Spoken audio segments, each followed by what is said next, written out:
सहनो भुनक्तु सवीर्यं करवावहै सहवीर्यं करवावहै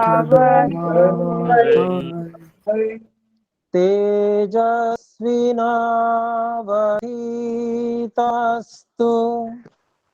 तेजस्विनावधीतमस्तु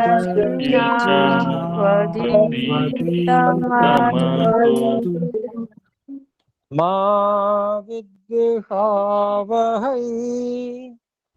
मा विद्विषावहै ॐ शान्तिः शान्तिः शान्तिः।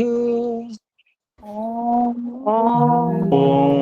शान्ति शान्ति शान्ति।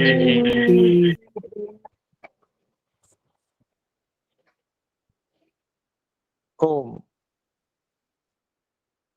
तो हम वाल्मीकि रामायण इस पुस्तक में जो प्रथम बाल कांड है उस बाल कांड के 19वें सर्ग 29वें सर्ग को देख रहे थे। 29वें सर्ग में हम 27 श्लोक पूरे पढ़ चुके हैं।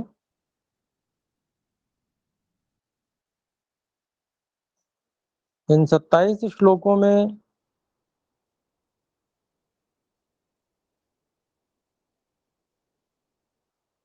जो महाराजा जनक के छोटे भाई कुशध्वज हैं उनको महाराजा जनक जी के द्वारा बुलाया जाना विवाह आदि कार्य में,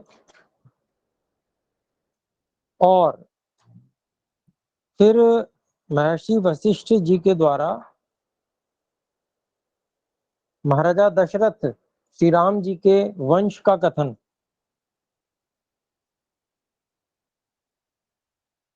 वहां से ये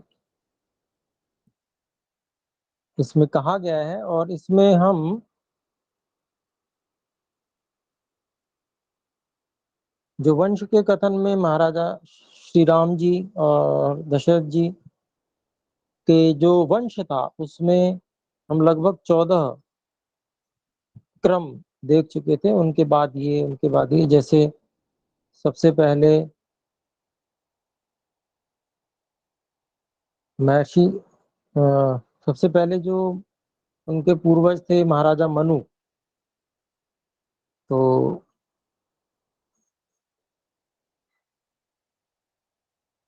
उनके महाराजा मनु के जो पुत्र थे वो इक्ष्वाकु थे। इक्ष्वाकु के पुत्र धीमान थे, धीमान के विश्रुत थे,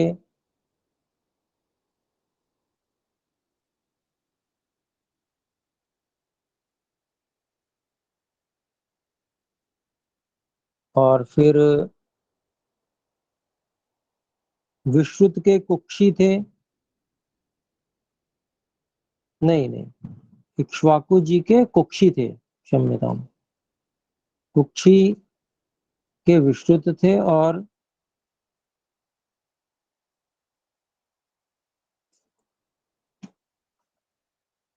कुक्षी के विश्रुत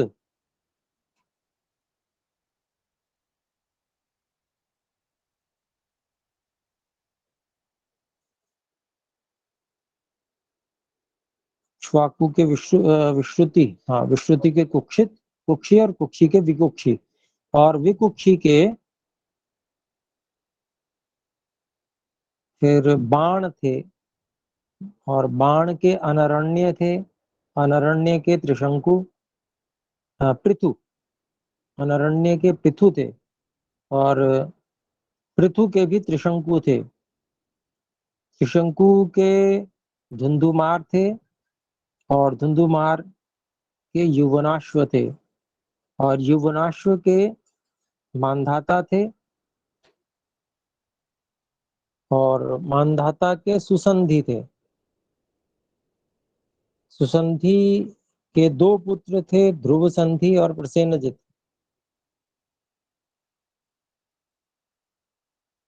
और फिर जो ध्रुव संधि थे उनके भरत हुए उसके क्रम में। सुसंधि जी का जो क्रम हो गया वो अलग चला गया होगा। तो ध्रुव संधि के भरत पुत्र हुए और भरत के पुत्र जो हैं वो असित हुए।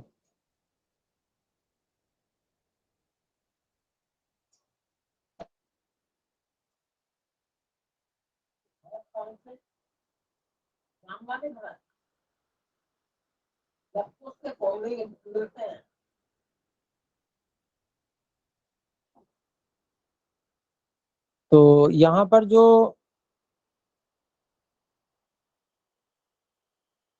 ध्रुव संधि, सुसंधि के दो पुत्र थे, ध्रुव संधि और प्रसेनजित। उनमें से प्रसेनजित के आगे का वंश यहाँ नहीं है, लेकिन ध्रुव संधि के आगे का वंश है। तो ध्रुव संधि के पुत्र भरत हुए और फिर भरत के पुत्र जो हो गए असित हो गए। और असित के जो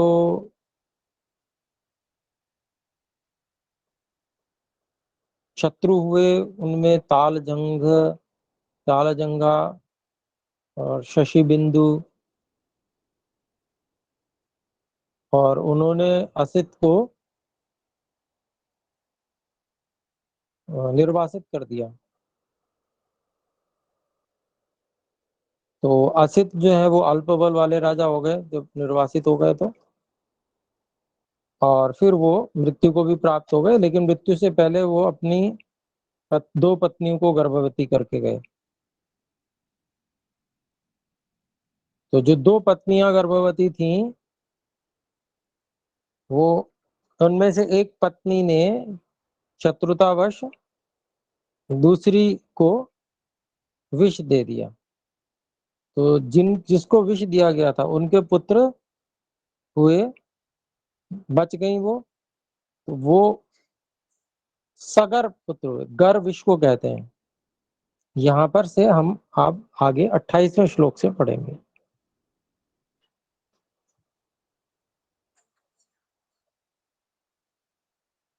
तो 28वें श्लोक में ये जो विवरण आ रहा है सगर का, ये मैं पढ़ रहा हूं।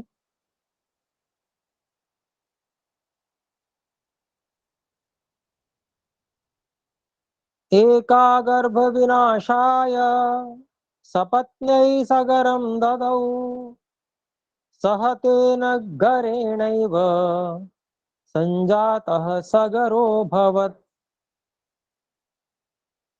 तो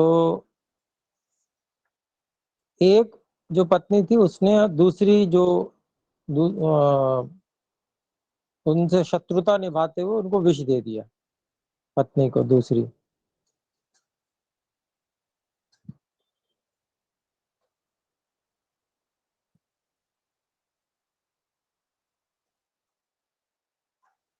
तो उसके कारण से वो बच गई, लेकिन सह तेन गरेण एव, तो उसी विष के साथ उत्पन्न संजाता उत्पन्न होने हुए है जो उनका नाम इसीलिए सगर पड़ गया, उस विष के साथ उत्पन्न होने के कारण से सगर, इसलिए उनका नाम सगर हो गया।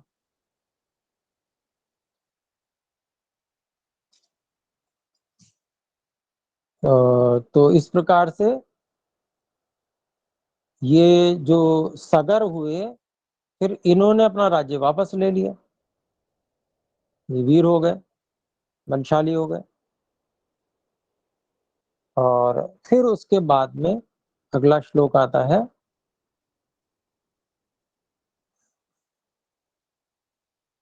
29वां श्लोक।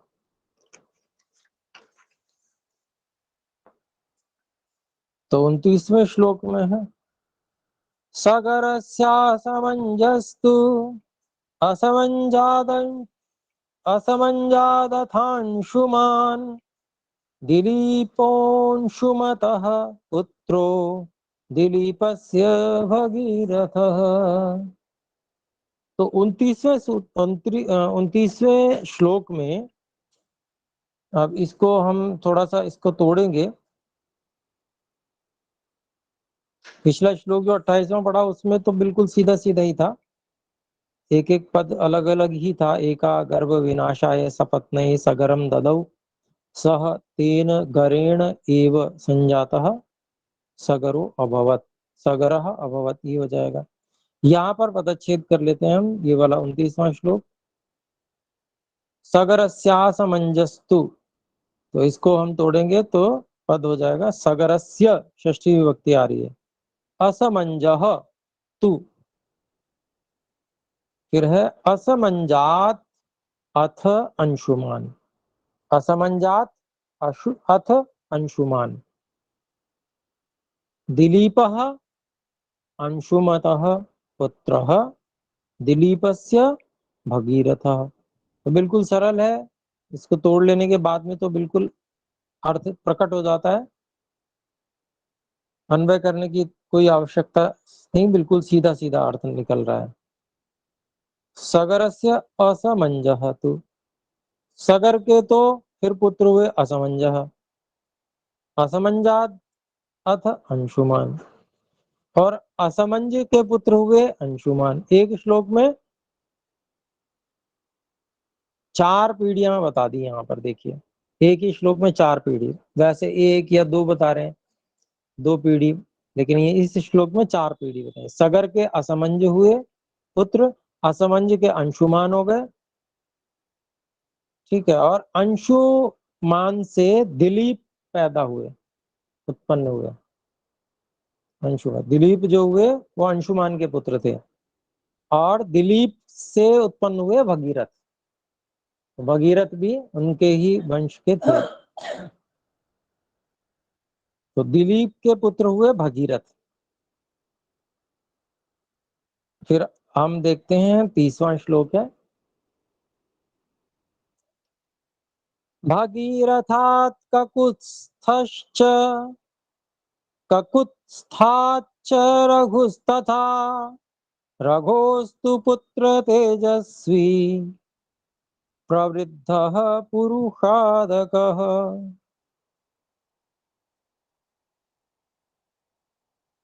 तो हाँ, इसको हम तोड़ रहे हैं। भगीरथात् ककुत्स्थ, ककुत्स्थः च, ककुत्स्थात् च रघुः तथा रघोः तु पुत्रः तेजस्वी प्रवृद्धः पुरुषादकः।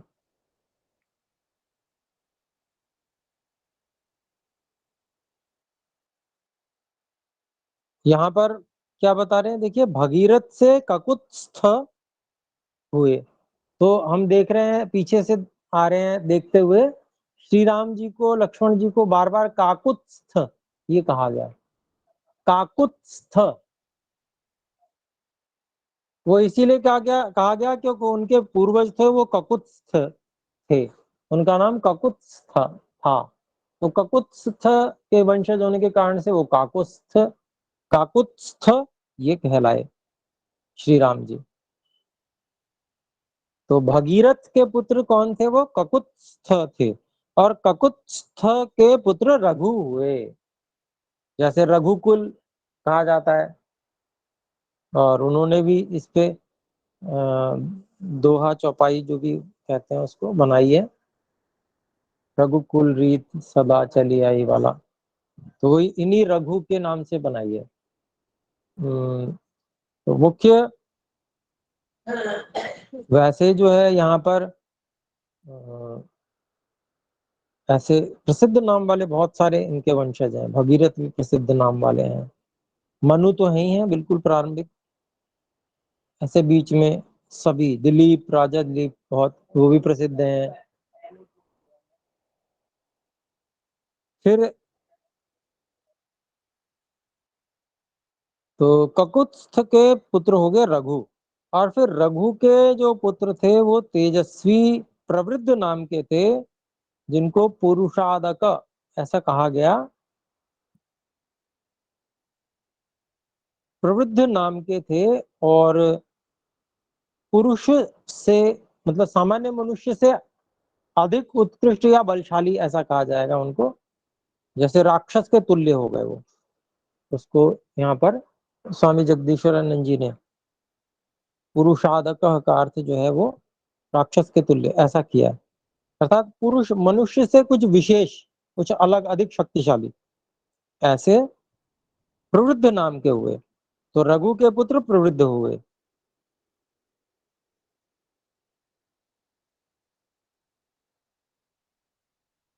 तो ये जो प्रवृद्ध थे इनका ही नाम एक और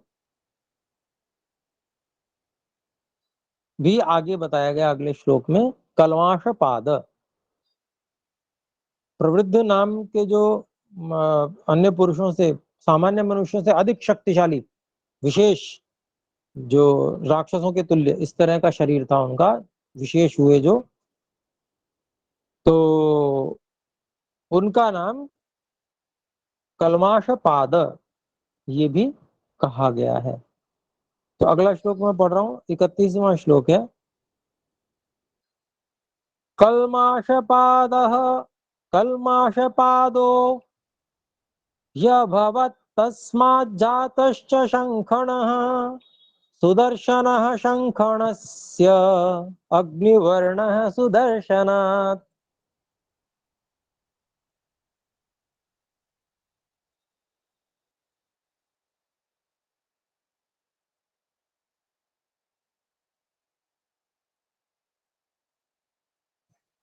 तो यहाँ पर इसको हम अलग अलग करते हैं पदों को। कल्माश पादः,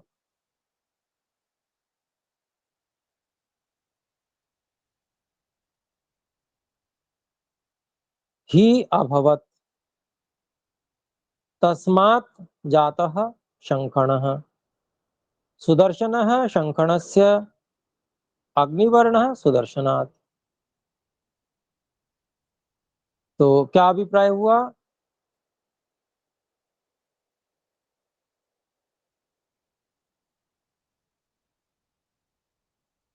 तो जो प्रवृद्ध नाम का के उनके पूर्वज थे, वही प्रवृद्ध नाम के जो पूर्वज थे वो कल्माशपाद के नाम से ही अभवत वो कहलाए, उनका कल्माशपाद नाम भी पड़ा। फिर तस्मात् जातश्च शंखण, और उन कल्माशपाद से फिर शंख नाम के राजा हुए। और शंखण और शंखण इन राजा के पुत्र सुदर्शन हुए। शंखण नाम के जो राजा थे उनके पुत्र हुए सुदर्शन, और सुदर्शन से फिर अग्निवर्ण हुए। अग्निवर्ण है सुदर्शनाथ, तो सुदर्शन से अग्निवर्ण हो गए। तो अग्निवर्ण, अब इन अग्निवर्ण से क्या हुआ आगे, तो ये अगले श्लोक में 32वां श्लोक में पढ़ रहा हूं।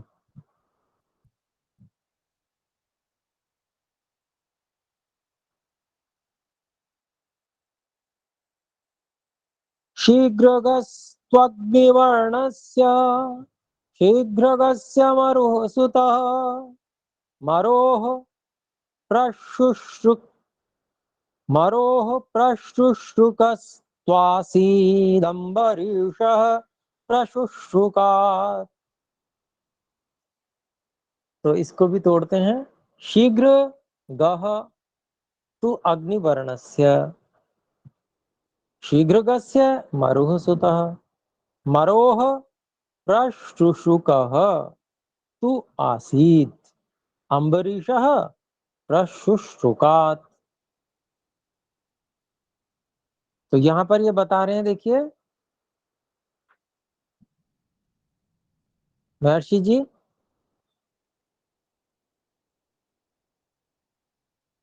पीछे दो सुदर्शन से अग्निवर्ण हुए थे, तो अग्निवर्ण के पुत्र कौन है? तो शीघ्रगह। अग्निवर्ण के संतान हुई तो वो उनका नाम हुआ शीघ्रगह। तो शीघ्रगह तू अग्निवर्ण से, मतलब अग्निवर्ण के जो पुत्र हुए वो शीघ्रगह हुए। तो शीघ्रगस्य मरुसुता, और शीघ्रग, हाँ नाम होगा इनका शीघ्रग। तो शीघ्रग के पुत्र हुए मरु। और एकदम नए नए नाम, जो इतने प्राचीन नाम है और इस समय वाले सबके लिए सब नए नए नाम है। और जो संतानें हैं उनके इस प्रकार के सुंदर सुंदर और प्राचीन नाम रखे जा सकते हैं। यहाँ से सब नाम विशेष जो पहले रखे जाते थे वो पता चल रहे हैं, देखिए। तो अग्निवर्ण के शीघ्रग हुए, और शीघ्रग के मरु पुत्र हुए। शीघ्रगस्य मरु सुतः। फिर मरोह प्रशुश्रुक। मरु जो हुए, शीघ्रग महाराजा शीघ्रग के पुत्र हुए मरु। तो उन मरु के भी प्रशुश्रुक, प्रशुश्रुक,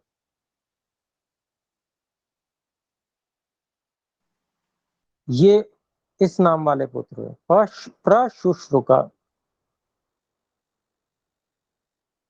फिर उसके बाद में मरोह प्रशुश्रुक तु आसीत।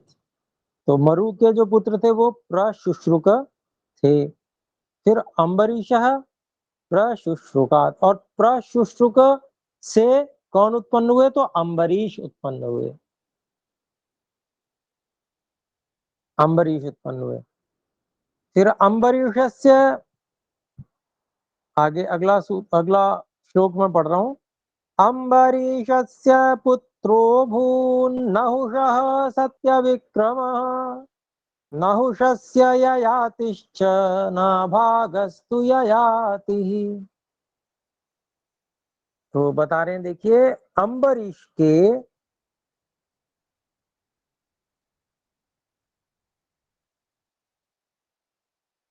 तो प्रशुश्रुक के पुत्र थे अम्बरीश। अम्बरीशस्य पुत्रः अभूवत् अभूत नहुषः। अम्बरीशस्य पुत्रः अभूत नहुषः सत्यविक्रमः। नहुषस्य ययातिः च नाभागः तु ययातिः। तो अम्बरीशस्य पुत्रः अभूत नहुषः। तो अम्बरीश प्रशुश्रुक के पुत्र थे, और अम्बरीश के पुत्र हुए नहुष। तो अम्बरीश, राजा अम्बरीश के पुत्र नहुष हुए। नहुष के पुत्र हुए सत्य विक्रम। नहुष के पुत्र हुए सत्य विक्रम। नहुष, राजा नहुष का वर्णन वहां पर आता है, योग दर्शन में भी आता है। उदाहरण दिया गया है कि जहां पर कि जाति आयु और भोग का प्रकरण आता है, सतिमूले तद विपाको जात्यायुर्भोगा, उसमें महर्षि व्यास जी वर्णन करते हैं कि नहुष जो है वो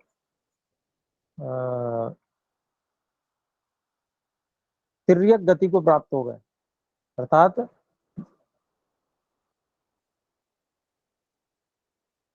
उन्होंने कुछ अच्छे काम नहीं किए होंगे, बुरे कार्य किए होंगे नहुष ने, इस कारण से वो गलत गति को प्राप्त हो गए, बुरी गति को प्राप्त हो गए। ऐसे दो नाम आते हैं वहां पर।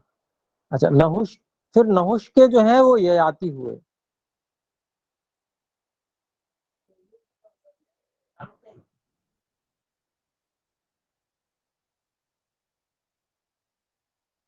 तो नहुष से यदातिश्च नाभागस्तु ययाति। नहुष के ययाति हुए, और नाभाग जो है वो ययाति के पुत्र हुए। तो यहाँ पर नाभाग हुए किनके? ययाति के पुत्र। और 34वां श्लोक फिर नाभाग के पुत्रों का वर्णन करेंगे। नाभागस्य बभूवाज अजात दशरथो भवत् अस्मात् दशरथात् जातौ भ्रातरौ राम लक्ष्मणौ। तो ये वंश परंपरा में अंतिम श्लोक आ गया 34वां। नाभागस्य बभूव अज अजात दशरथः अभवत् अस्मात् दशरथात् जातौ भ्रातरौ राम लक्ष्मणौ। तो नाभाग नाम के राजा के जो पुत्र हुए वो अज हुए और अज से दशरथ हुए। तो अभी हमको याद रखना चाहिए कि दशरथ के पिता का क्या नाम था, तो अज था। तो अज से महाराजा अज से दशरथ उत्पन्न हुए और दशरथ से इस अस्मात दशरथात, अस्मात इसलिए कहा ये इन दशरथ से जो सामने खड़े हुए हैं, इन दशरथ से ये राम और लक्ष्मण दो भाई उत्पन्न हुए हैं। तो क्योंकि सामने दो भाई थे इसलिए दो भाइयों की चर्चा की वहां पर और उनके विवाह विवाह की चर्चा थी। फिर आगे जो अन्य भाइयों की भी, जो दो भाई बचे हुए उनकी भी चर्चा हो जाएगी आगे। महर्षि विश्वामित्र जी कर देंगे वो, उनके लिए भी जो कन्याएं हैं महाराजा जनक के भाई जो हैं उनकी कन्याओं होगा। तो यहाँ पर इनकी वंश परंपरा को पूरा किया इन्होंने महर्षि वशिष्ठ जी ने। अब इसके आगे हम देखते हैं 35वां श्लोक है। आदिवंश विशुद्धानां राज्यां परम धर्मिणां इक्ष्वाकुकुल जातानां वीराणां सत्यवादिनां।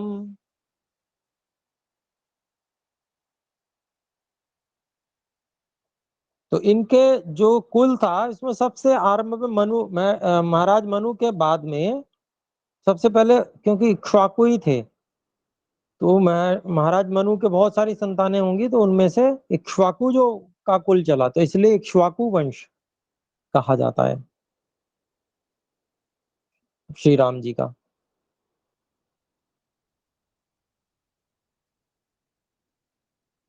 तो एक एक शाखा प्रशाखा चलती जाती है ना, उस तरह से इक्ष्वाकु वंश की एक शाखा चली, उसमें से प्रशाखाएं चलती हैं। तो इस तरह से ये वंश का वर्ण आया।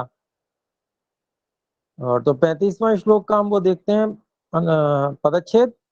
आदि वंश विशुद्धा नाम राज्याम परम धर्मिणाम इक्ष्वाकु कुल जाता नाम वीराणाम सत्यवादी नाम।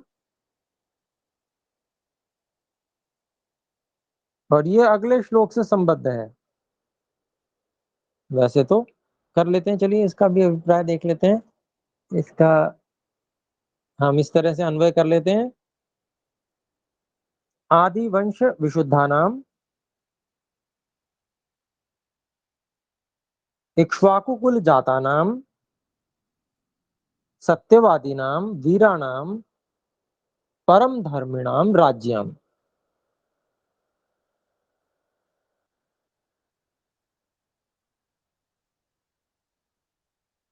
तो ये जो कुल है महर्षि वशिष्ठ जी बता रहे हैं सबको कि ये जो कुल है ना, ये बिल्कुल आदि प्रारंभ से ही ये कुल चला रहा है। ये बिल्कुल महर्षि नहीं, महाराजा मनु से ये वंश चला आ रहा है।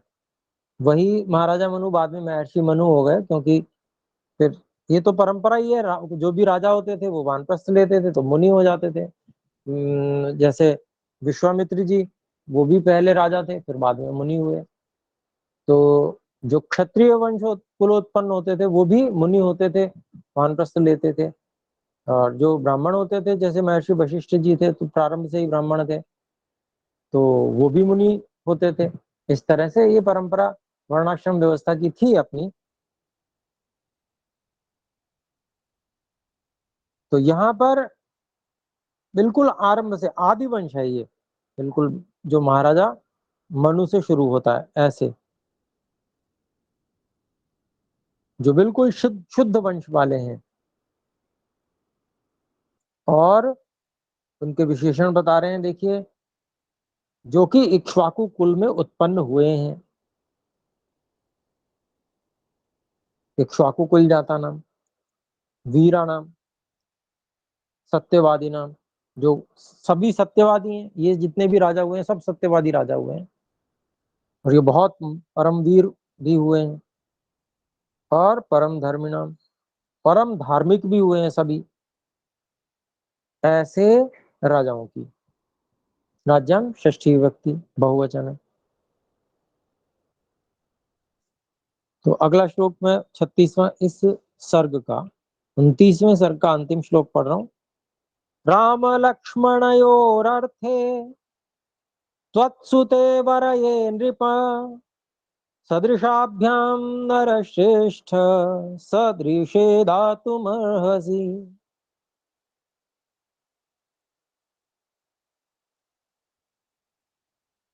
तो ऐसे जो राम लक्ष्मण हैं, जो इन सब इस प्रकार के इतने सुंदर कुल वाले, जिनके यहाँ सब वीर हुए हैं, परम धार्मिक हुए हैं, सत्यवादी हुए हैं, और बिल्कुल विशुद्ध कुल है, आरंभ से बिल्कुल महाराजा मनु से जो शुद्ध कुल चला आ रहा है बिल्कुल। तो उनमें जन्मे, उन कुलों में, इस कुल में जन्मे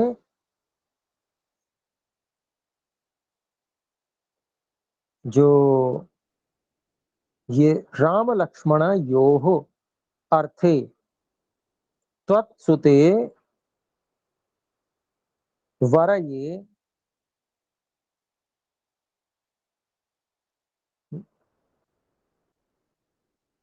नरश्रेष्ठ नृप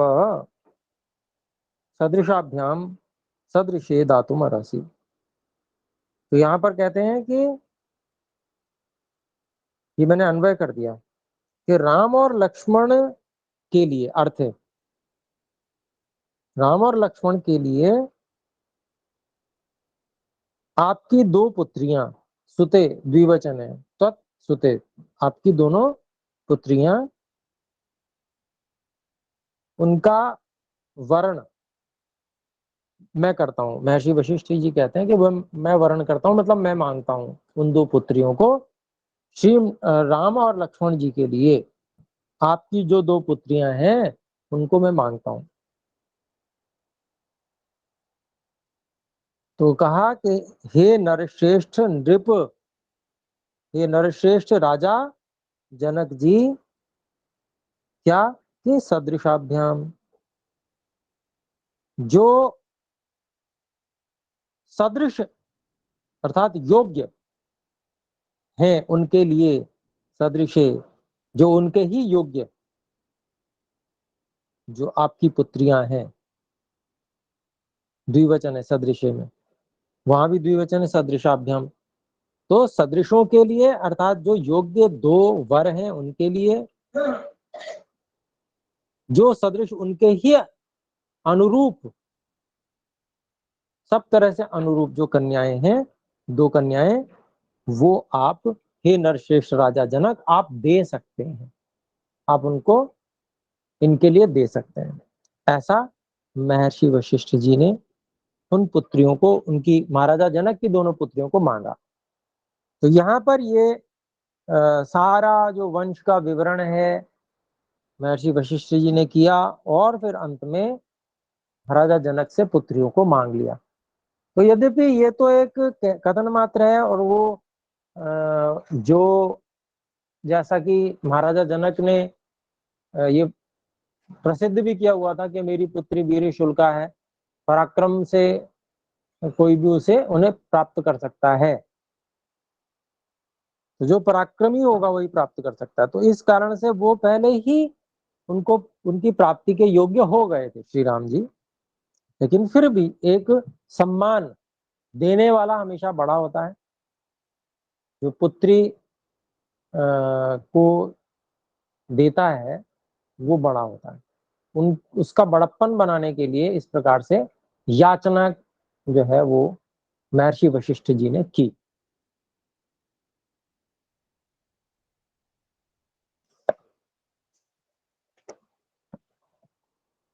इसके बाद में फिर हम तीसरे सर्ग पे आ जाते हैं। अब तीसवें सर्ग में महाराजा जनक भी अपने वंश का वर्णन करेंगे।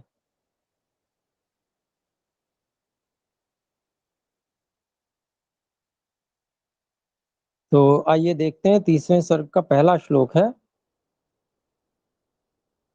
एवं ब्रुवाणं जनकः प्रत्युवाच कृताञ्जलिः श्रोतुमर्हसि भद्रं ते कुलं नः परिकीर्तितम्।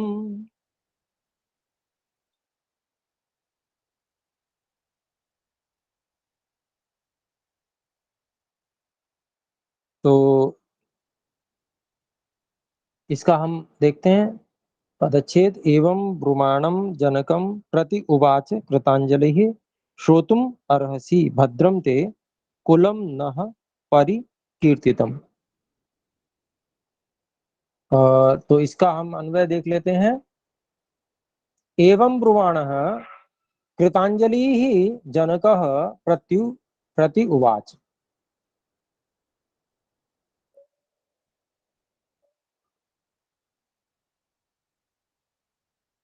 ते भद्रम भवेत,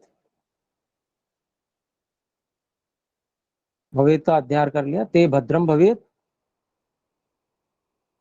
नः कुलम परिकीर्तितम श्रोतुम अर्हसि। तो महर्षि जनक से और महाराजा दशरथ की ओर इस प्रकार से वो कहने लगे। महाराजा जनक क्या, कि यहाँ पर उन्होंने पहले वर्णन किया है महर्षि वाल्मीकि जी ने। एवं ब्रुवाणम, जो महर्षि वशिष्ठ इस प्रकार से जो कह रहे थे, जिन्होंने ये बातें कही, तो उनको कहते हुए सुनते हुए महाराजा जनक, जो कि हाथ जोड़कर खड़े हुए थे, उनकी बात सुन रहे थे। तो विनम्रता की पराकाष्ठा देखिए कि महाराजा जनक हाथ जोड़कर खड़े हुए हैं और फिर उन्होंने उनका प्रत्युत्तर दिया। प्रतिउवाच, तो क्या उन्होंने प्रत्युत्तर दिया? वो कहते हैं कि हे महाराज महर्षि वशिष्ठ जी और महाराज दशरथ जी, भद्रम ते भवेत, आपका ते भद्रम भवेत, आपका कल्याण हो। जब भी कोई बात शुरू करनी होती थी पहले, तो वो इसी तरह से की जाती थी। ये एक शिष्टाचार माना जाता था कि दूसरों के प्रति जो कल्याण वाले वचन बोले जाएं। तो इस प्रकार से हमने देखा, पीछे भी देखा था, महर्षि विश्वामित्र जी से भी श्री राम जी जब बोल रहे थे तो भद्रम थे ये पहले बोलते थे। इसी तरह से यहाँ भी उन्होंने शुरू किया।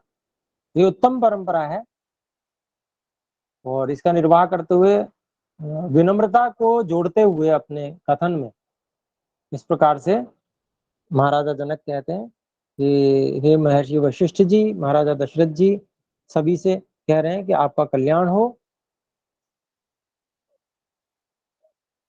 और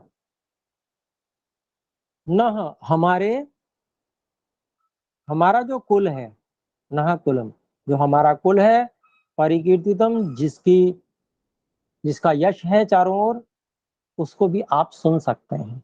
श्रोतुम अर्हसि, उसको भी आप सुन सकते हैं। तो मतलब ये तो आवश्यक कार्य है, विवाह से पहले कुल बोले ही जाते हैं और ये परंपरा आज भी है। चिट्ठी जाती है, चिट्ठी में कुल परंपरा होती है, उसमें सब चीजें बताई जाती हैं। तो ये सब परंपराएं आज भी जीवित हैं और उसी परंपरा को वहां पर जो चली आ रही थी उसको वहां पर निर्वाह करने के लिए वो महाराजा जनक भी अपनी जो कुल परंपरा है उसको बताना शुरू करते हैं। तो दूसरा श्लोक पढ़ते हैं। प्रदाने हि मुनिश्रेष्ठ कुलम निरवशेषतः वक्तव्यम कुल जातेन तन्निबोध मामते। तो इसका पदच्छेद है। प्रदाने ही कुल मुनिश्रेष्ठ कुलम निः अवशेषतः वक्तव्यम कुल जातेन तत् निबोध महामते। इसका अन्वय देखते हैं हम। हे महामते मुनिश्रेष्ठ, प्रदाने ही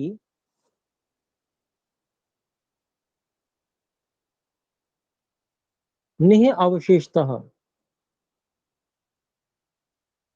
कुल जातेन कुलम वक्तव्यम तत् निबोध। तो यहाँ पर क्या कहते हैं, देखिए इस तरह से कि हे महाबुद्धिमान, हे महामते, हे महाबुद्धिमान मुनि श्रेष्ठ महर्षि वशिष्ठ जी,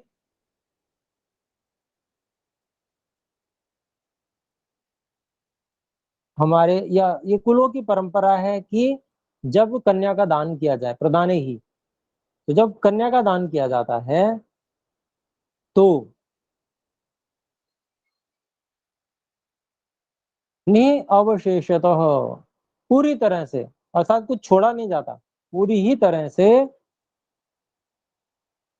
कुल जाते न, जिस कुल में कन्या उत्पन्न हुई होती है उस कुल को, ऐसे कुल को बताना होता है, वक्तव्यम। तो तत् निबोध, उसको आप जानिए, मैं बोल रहा हूं आप सुनिए। तो ऐसा महाराजा जनक ने कहा। तीसरा श्लोक में पढ़ रहा हूं। तीसरा श्लोक है, राजा भूत्रिषु लोकेषु विश्रुतः स्वेन कर्मणा निमिः परम धर्मात्मा सर्वसत्ववतां वरः। इसको हम पदच्छेद करते हैं। राजा अभूत त्रिषु लोकेषु विश्रुतः स्वेन कर्मणा निमिः परम धर्मात्मा सर्वसत्ववतां वरः। इसका अन्वय देखते हैं।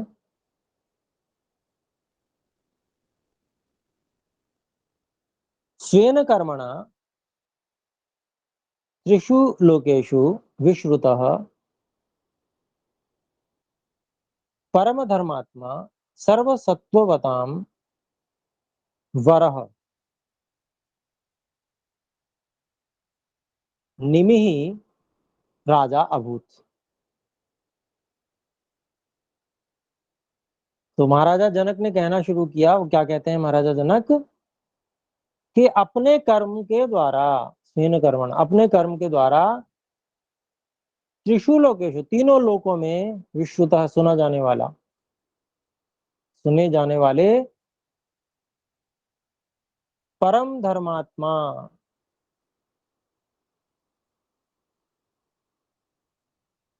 परम धर्मात्मा, फिर है सर्व सत्ववताम, जो सभी उत्तम गुणों से युक्त हैं, उत्तम गुणों वाले हैं, सत्य आदि, जिनमें सत्यवादिता आदि गुण जो अत्यंत उत्तम उत्तम गुण है। तो सर्व सत्ववताम, सत्व यहाँ उत्तम गुणों के लिए है, मतलब वो उत्तम गुणों से युक्त, जो परम धर्मात्मा और उत्तम उत्तम गुणों से युक्त और चाहने योग्य, वर्णीय, वरह, ऐसे निमिहि नाम के राजा अभूत राजा हुए।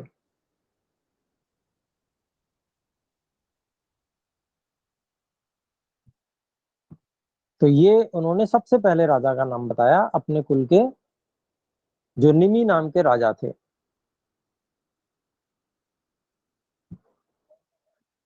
निमि, निमि नाम के राजा, पहले राजा निमि नाम के राजा हैं।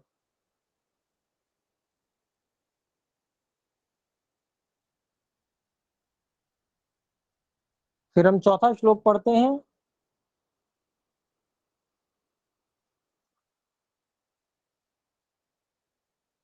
तस्य पुत्रो मिथिर्नाम जनको मिथि पुत्रकः प्रथमो जनको राजा जनकादप्युदा वसुः। तो निमिहि के विषय में जो पहले राजा थे उनके विषय में पहले बताया, और अब उसके बाद में यहाँ पर बताएंगे कुल परंपरा। इसका हम पदच्छेद करते हैं। तस्य पुत्रः मिथिः नाम, जनकः मिथिपुत्रकः, प्रथमः जनकः राजा जनकादपि उदावसुः। तो यहाँ पर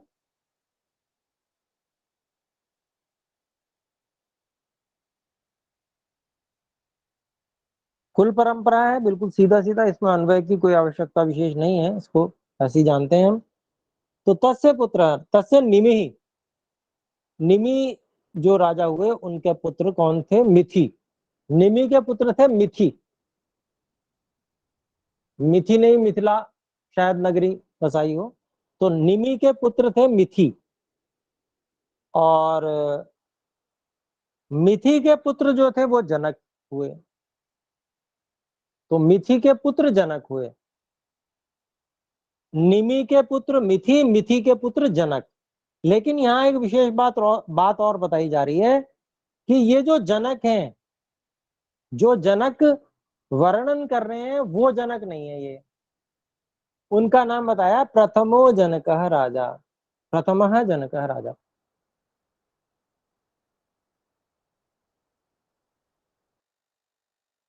तो ये जो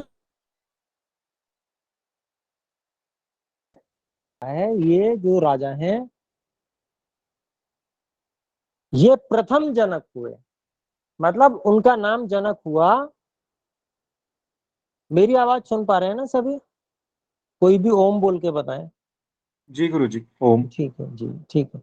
बीच में कॉल आ गई थी, उससे मैंने काटा तो ये हैंग हो रहा था, इसलिए मैंने पूछा। तो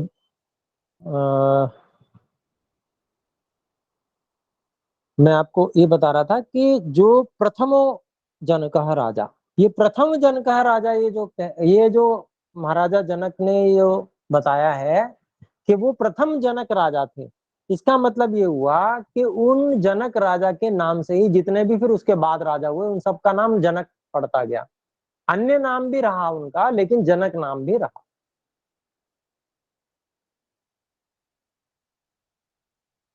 तो एक तरह से जनक जो है वो उपाधि के रूप में भी माना जाने लगा, ये अभिप्राय हुआ। तो प्रथमो जनकः राजा, तो वो जो प्रथम जनक राजा थे, और फिर जनकाद अपि उदावसु, और जो जनक, उन जनक जो पहले जनक हुए उनसे भी उदावसु नाम के राजा हुए, उनके पुत्र उदावसु हुए। तो ये चौथा श्लोक हुआ। पांचवें श्लोक को देखते हैं।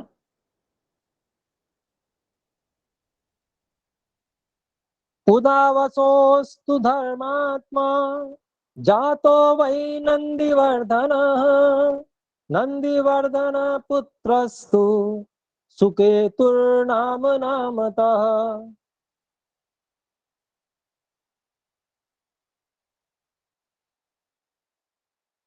तो इसका हम पदच्छेद देखते हैं। उदावसोः तु धर्मात्मा जातः वै नंदिवर्धनः, नंदिवर्धनः पुत्रः तु सुकेतुः नाम नामतः।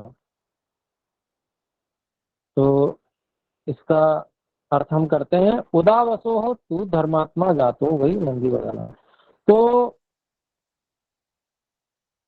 उदावसु नाम के जो राजा हुए, जो जनक के पुत्र थे, उन उदावसु के भी जो पुत्र धर्मात्मा नंदीवर्धन हुए, नंदीवर्धन नाम के राजा हुए उदावसु के पुत्र।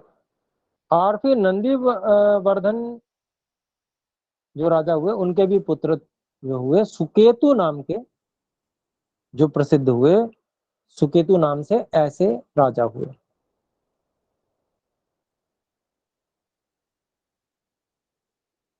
फिर इसके बाद में देखते हैं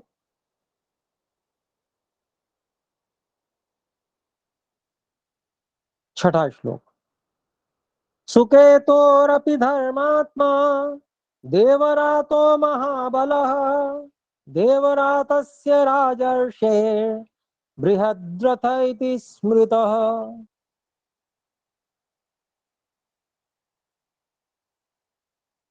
इसका पदच्छेद है सुकेतोः अपि धर्मात्मा देवरातः महाबलः देवरातस्य राजर्षेः बृहद्रथ इति स्मृतः। महाराजा जनक बता रहे हैं कि जो सुकेतु राजा हुए थे उनके भी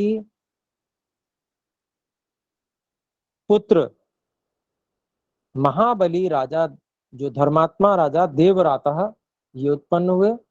और देवरात नाम के जो राजा थे जो जिनको राजर्षि कहा गया राजर्षि राजा उनके भी बृहद्रथ नाम के पुत्र हुए। उनका को स्मरण किया जाता है बृहद्रथ नाम से। तो इनको राजर्षि विशेष ये देवरात जी को कहा गया। तो एक जनक जो विशेष हुए थे महर्षि याज्ञवल्क्य के समय में, तो इन्हीं जनकों में से इन्हीं जनक में हो सकते हैं वो उनके समकालीन। तो यहाँ पर जो देवरात जो उनको राजर्षि कहा गया तो हो सकता है वो भी हो तो कोई और भी हो सकता है। तो आइए देखते हैं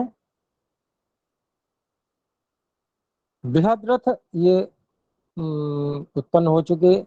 उनके बाद में देखते हैं 7वां श्लोक। बृहद्रथस्य शूरो भून् महावीरः प्रतापवान् महावीरस्य धृतिमान् सुधृतिः सत्यविक्रमः। तो ये हमारा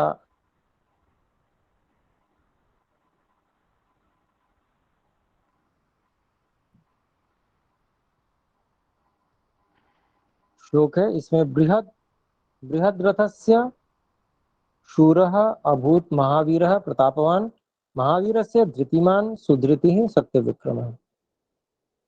तो इसका अभिप्राय क्या हुआ कि जो बृहद्रथ नाम के राजा हुए उनका पुत्र जो है वो महावीर नाम का राजा बहुत ही शूरवीर और प्रतापी राजा थे वो हुए। और उन महावीर के भी धृतिमान के पुत्र जो बहुत धैर्यवान थे और महापराक्रमी सत्य पराक्रमी थे ऐसे धृतिमान हुए।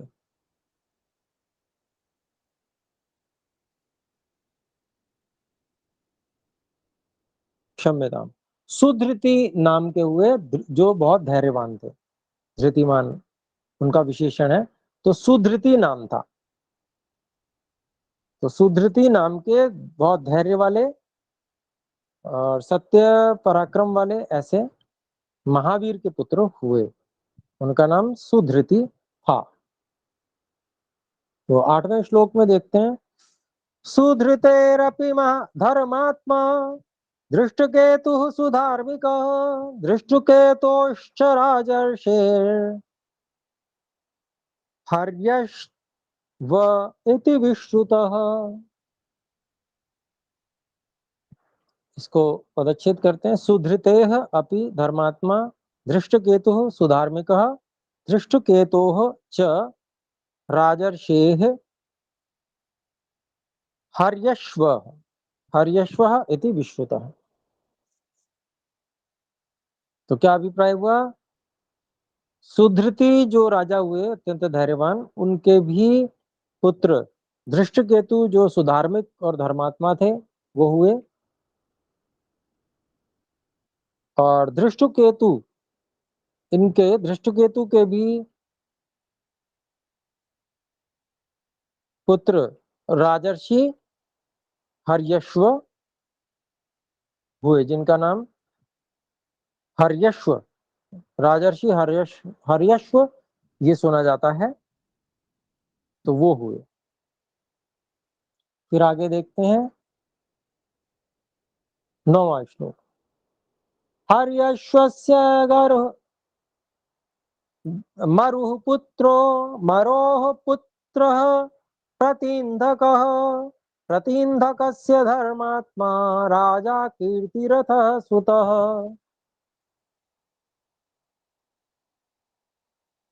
ये 9वां श्लोक है। और हर्यश्व जो राजा हुए थे उनके मरु पुत्र हुए, उनका नाम मरु था, और मरु के पुत्र हुए प्रतीन्धक। प्रतीन्धक के पुत्र जो है वो राजा कीर्तिरथ, धर्मात्मा राजा कीर्तिरथ हुए। कीर्तिरथ उनका नाम था। प्रतीन्धक के पुत्र हुए कीर्तिरथ। आगे देखते हैं।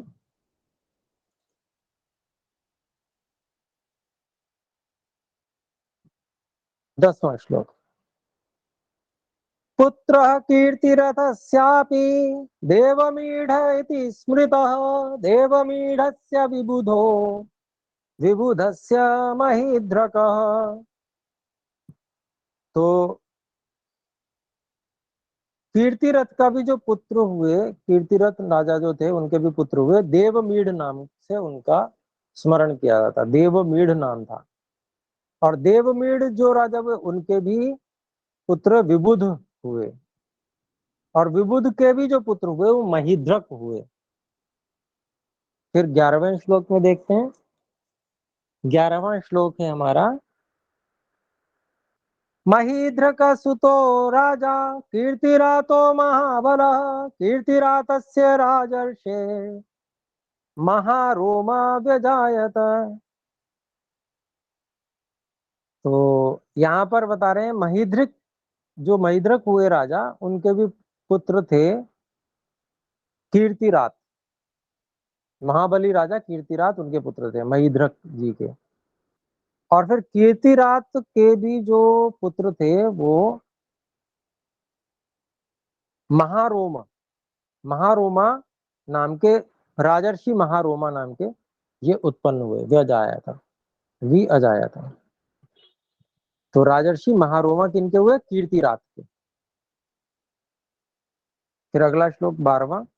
महारोमणस्तु धर्मात्मा स्वर्णरोमा व्यजायत स्वर्णरोमणस्तु राजर्षे ह्रस्वरोमा व्यजायत। बिल्कुल वैसे ही शब्द है जैसे पिछले श्लोक में। तो महारोमण, ये षष्ठी विभक्ति। तो महारोम के, महारोमा के, जो मूल शब्द है वो महारोमन है। तो महारोमन इस शब्द से महारोमा प्रथम विभक्ति एक वचन का रूप बनेगा। तो उसी की षष्ठी विभक्ति महारोमण ये हो जा रही है। तो महारोम, महारोमा इनके भी धर्मात्मा स्वर्ण रोमा नाम के पुत्र हुए। फिर उसके बाद में स्वर्ण रोमा के भी जो पुत्र हुए वो राजर्षि ह्रस्व रोमा हुए। तो एक परंपरा चल जाती है उसी तरह के नाम के। तो महारोमा के स्वर्ण रोमा हो गए पुत्र, स्वर्ण रोमा के ह्रस्व रोमा पुत्र हो गए, इस तरह से। तो समय हो गया है। कुल परंपरा में भी तीन तीन चार श्लोक, 3 श्लोक बाकी हैं। चलिए कोई बात नहीं, अगली बार कर लेंगे। तो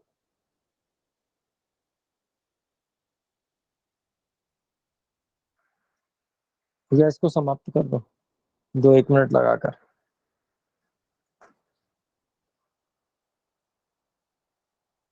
कर लेते हैं गुरुजी। जी जी मैं बोल देता हूँ, ठीक है। 13वां श्लोक है।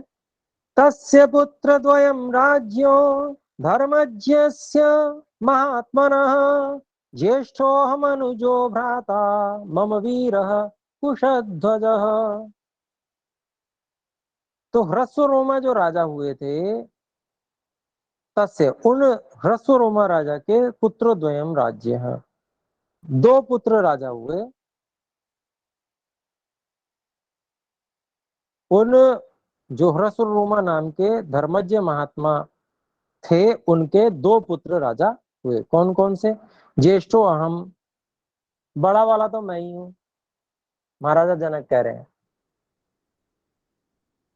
ये जो ह्रस्वरोमा राजा हुए, धर्मज्ञ और महात्मा महाराजा, ये उनके दो पुत्र हुए। उसमें जो पहला जो बड़ा वाला पुत्र है वो तो मैं ही हूँ। अनुजो भ्राता मम वीरः कुशध्वजः, मेरे से छोटा भाई, मेरा भाई वीर कुशध्वज है।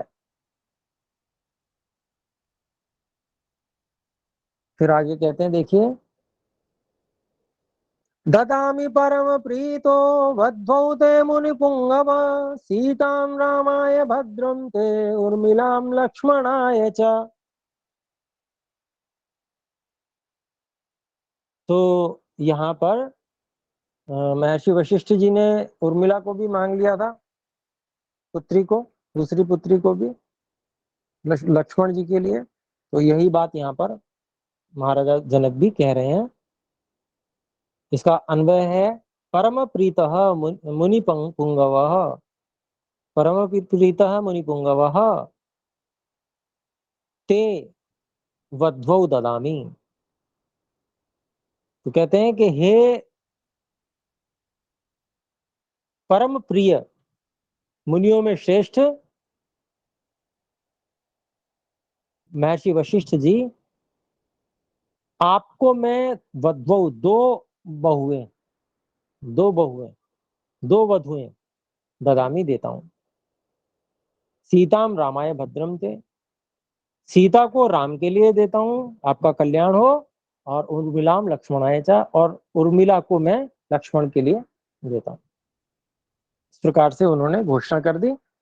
और फिर आगे कहते हैं, देखिए अगला श्लोक है, वीर्यशुल्कां मम सुतां सीतां सुरसुतोपमां द्वितीयां उर्मिलां चैव त्रिर्ददामि न संशयः।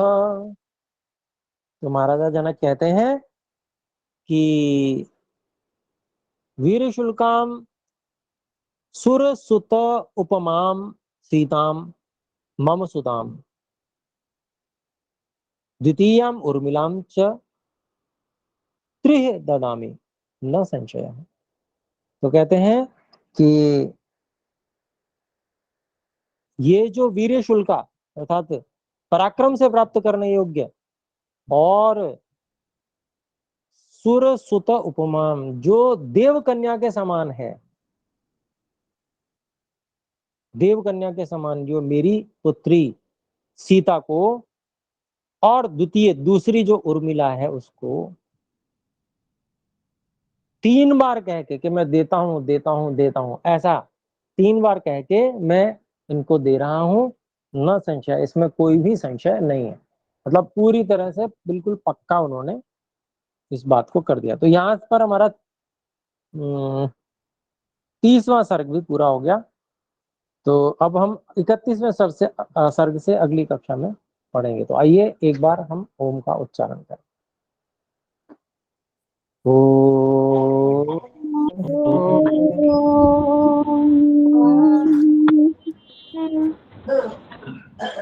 सभी को सादर नमस्ते जी। नमस्ते नमस्ते गुरुजी। नमस्ते जी, नमस्ते जी, सभी को सादर नमस्ते जी। नमो नमः।